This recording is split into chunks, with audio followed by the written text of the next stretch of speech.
সেজেগুজে সকলে মিলে রেডি হয়ে নিয়েছি। কোথায় যাচ্ছি বলো তো? যাচ্ছি আমাদের পাকুম বুড়ির বার্থডেতে। হ্যাঁ, আজকে পাকুমের জন্মদিন, তাই জন্য আমাদের নেমন্তন্ন আছে। তো সেই জন্যই আমরা সবাই মিলে যাচ্ছি। আর বাড়িতে তালা দিয়ে যাচ্ছিলাম বলে মা আবার চাবিটা কাকিমার কাছে দিতে গেছিলো। তো যাই হোক, এখন দেখো আমরা চলেও এসেছি পাকুমের বার্থডেতে। আর এই যে দেখো আমরা সব খাটে বসে আছি, আর এরা দুজন হচ্ছে পাকুমের বেস্ট ফ্রেন্ড। তো আর এই যে দেখো পাকুমকে কি সুন্দর কিউট লাগছে না বলো? খুব মিষ্টি লাগছিলো কালকে পাকুমকে। আর এখানে হচ্ছে ওদের ফটো সেশন। তো সেখানে আমি আবার একটু ভিডিও করে নিলাম। আর তারপর দেখো এই যে আমাদের পাকুম বুড়ির কত সুন্দর বার্থডে কেকটা হয়েছে, তাই না বলো?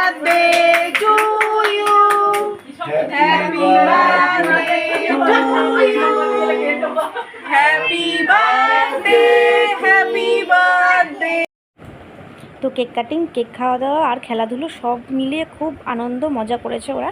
তো ভিডিওটা কেমন লাগলো তোমরা জানিও। আর নেক্সট পার্টটা আসছে নেক্সট ভিডিওতে। তো ভালো লাগলে চ্যানেলটাকে সাবস্ক্রাইব করে দিও।